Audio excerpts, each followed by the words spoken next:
If 7 maid with 7 mops clean 7 floor in 7 hour বলছে দেখেন 7জন দাসী 7টা ঝাড়ু নিয়ে 7টা ফ্লোর ক্লিন করেছে 7 ঘন্টায়। How long will it take to 3 mate to mop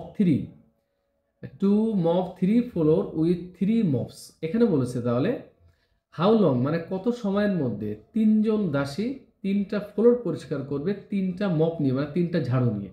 তাহলে এখানে প্রথম যেটা বলা হয়েছে দেখেন 7টা ফ্লোর 7জন দাসী 7টা ঝাড়ু নিবে 7টা ফ্লোর পরিষ্কার করবে 7 দিনে।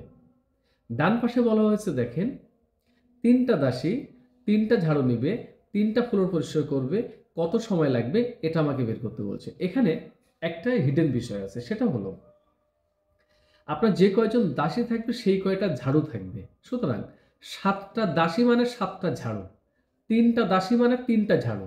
এই দুইটা তথ্যকে আপনাকে বাদ দিতে হবে। ঝাড়ুর তথ্যটা মানে মপসের তথ্যটা আপনাকে বাদ দিতে হবে, কারণ এটা আমরা ন্যাচারালভাবে বুঝতে পারি। আপনার 4জন লোক থাকলে তো 5টা ঝাড়ু দিয়ে কোনো কাজ নাই, বা 4জন লোকের 2টা ঝাড়ু দিয়ে তো কাজ নাই। 4জন লোকের 4টা ঝাড়ুই থাকবে, 3জন লোকের 3টা ঝাড়ুই থাকবে। সুতরাং মপসের হিসাবটা আপনি বাদ দিয়ে ফেলেন। তাহলে আপনি মপসের হিসাবটা যদি বাদ দিয়ে ফেলেন, দেখেন এখানে মপস বলছে 7 মপস আর এখানে 3 মপস, আপনি মপসটাকে বাদ দিয়ে ফেলেন। আপনি এভাবে বলেন 7 মেট 7 ফ্লোর ক্লিন করে 7 ঘন্টায়। তাহলে ফ্লোর কয়টা আমার এখানে, আমরা এটিকে চলে আসি। দেখেন প্রথম ফ্লোর আমার 7টা প্রথম পার্টে, পরবর্তী পার্টে ফ্লোর কয়টা দেখেন, এর এখানে 3টা ফ্লোর। তাহলে পরবর্তী পার্টে ফ্লোর 3টা, তাহলে এখানে দিলাম 3। 7টা ফ্লোর পরিষ্কার করেছে কয়জন লোক, 7জন লোক। 7 দ্বারা ভাগ করলে একজন লোকের কাজ পেয়ে যাই। কয় ঘন্টায় করেছে, 7 ঘন্টায়। আবার যদি 7 দ্বারা ভাগ করি 1 ঘন্টার কাজটা পেয়ে যাচ্ছি। এখানে দেখেন 3টা ফ্লোর পরিষ্কার করেছে 3জন লোক, 3 দ্বারা ভাগ করলে একজন লোকের কাজ পেয়ে যাচ্ছি।